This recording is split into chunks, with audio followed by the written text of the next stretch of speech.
The Adventure Island franchise started on the NES, but Super Adventure Island is the first of two installments on the SNES. And this one was made by Hudson Soft in 1992. It's not as straightforward as you think, so it goes Adventure Island 1, Adventure Island 2 on the NES, Super Adventure Island on the Super Nintendo, then Adventure Island 3 on the NES. And from what I can tell, Adventure Island 2 and 3 built off the first game, adding more weapons, companion, a world map, but Super Adventure Island on the Super Nintendo was basically just a remake of the first game, and it was kind of just giving the original a 16-bit facelift. Now, I haven't played the original Island games on the NES, but from what I can tell, that's basically what happened. So back to Super Adventure Island, and here's the intro. Now, I can't tell if it's the lack of effort in any attempt at a backstory, or I should be positive and say that this is a director's choice for a cold open. Either way, you get a cute jungle couple sitting in a tree, Kissing, and then a cackling witch comes up who looks like a little gremlin and turns your girl into stone for no reason and bails. But hey, witches be tripping. Oh, that's terrible. So why stone? I guess it was either stone or a pillar of salt. And why pick on the woman? These questions remain unanswered, just like, is the prehistoric bird that swoops in on it with the witch? Or have you trained this giant bird and it's taking you to where you need to go in order to earn your way back to the witch? I guess we'll never know. This is a basic left-to-right platformer where you play as Master Higgins. Your main character Higgins looks bright and colorful, just like the worlds behind him, which immediately catches your attention and makes you lean up in your gaming chair. In typical platforming fashion, you'll be jumping and dodging enemies as you run across them. So if you're a subscriber to my channel and you're a mediocre gamer here for the long haul, let me go ahead and tell you what makes or breaks a platformer for me. The jumping.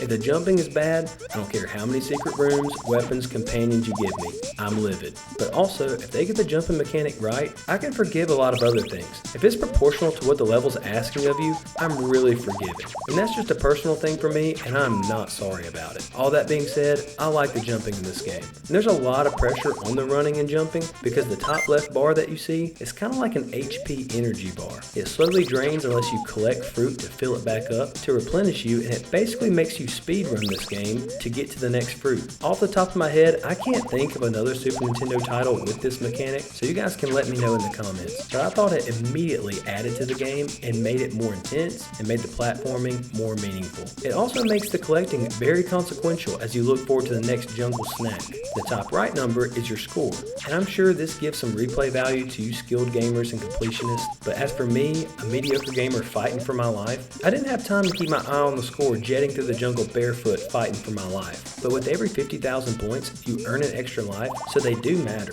And you get them by collecting all the fruits and weapons, even if you don't need them, and killing all the creatures.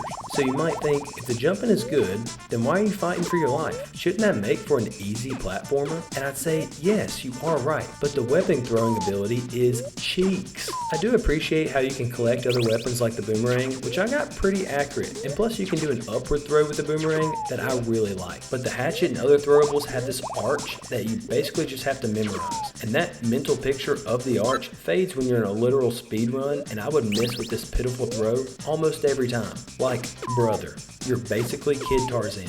How are you killing literally anything in a jungle with a throw like that? That's just...